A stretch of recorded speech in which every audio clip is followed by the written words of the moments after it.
Qualcomm, gosh, I think they were up like 7% after they announced. What in the heck is going on at that company, Daniel? First of all, Pat, how much do you like my Chiron? Your Chiron is the best. I mean, sometimes I wish I had come up with your Chiron, but no, this is really good. And RFFE really is for fantastic earnings.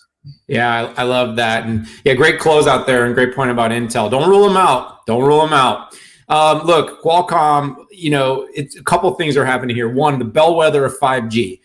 Is 5G growing? How fast is it growing? Qualcomm is, if not the most, it's one of, and I would say the most important company here on any U.S. exchange and probably around the world to pay attention to. How are they doing? Well, 65% growth year over year, or sorry, 63 in non-GAAP, 65 GAAP. Earnings growth, 131% on a non-GAAP for earnings before taxes, and 123% on earnings per share.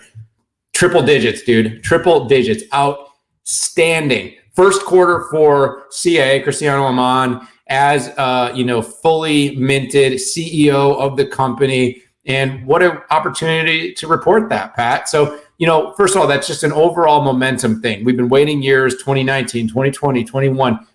5G is here. It's in full effect. But by the way, I've heard some insane commentaries about how now we're late. We are not late in 5G. This is just the beginning. It just feels like we're late because we've been talking about it for so long.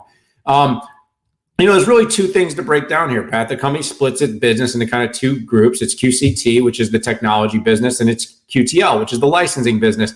Straightforward licensing, solid business overall. Best thing to note about that business is it doesn't have a lot going on that we're hearing about. They got licenses with all the big 5G handset providers, and they're not in any major legal battles in the public eye right now. I'm sure there's tons of stuff going on behind the scenes. Don't need to comment about that.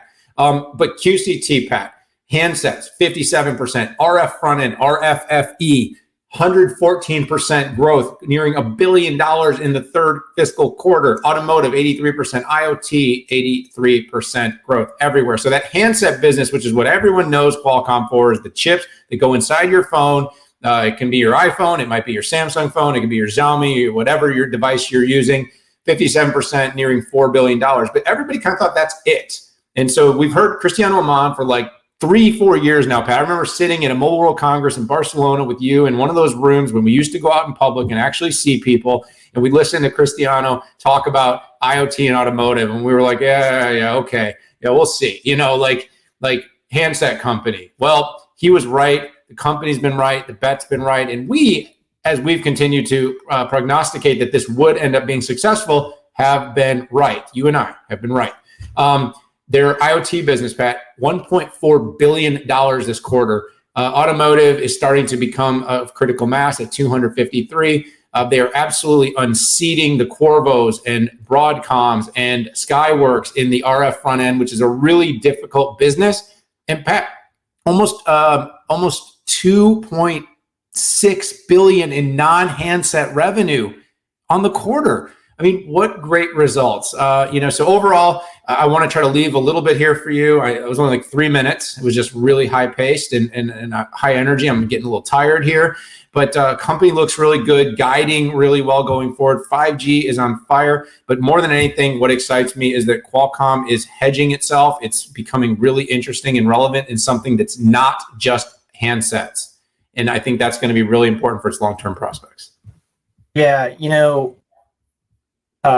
some other fill-in-the-blank stuff that came in off the call that I thought was good was, this automotive pipeline, right? So, as we've talked about before on this show, the pipeline to get into a car to production is within 4 to 5 years. I mean, companies like Tesla, it's not that long, but with traditional car vendors, it is. And the run rate the design win pipeline is up to $10 billion, and most of that will be hitting in a couple years.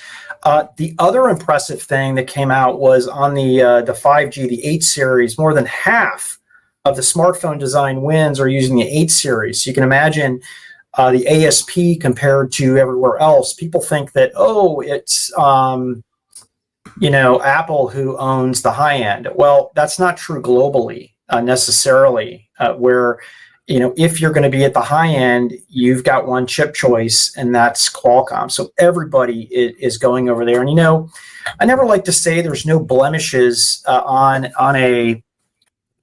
somebody's quarter, but Qualcomm had about as perfect a quarter as possible. And, if I'm going to scratch something, though, it's this IoT carve out. Like, when I think of IoT, I'm thinking of industrial IoT, and I'm thinking consumer IoT.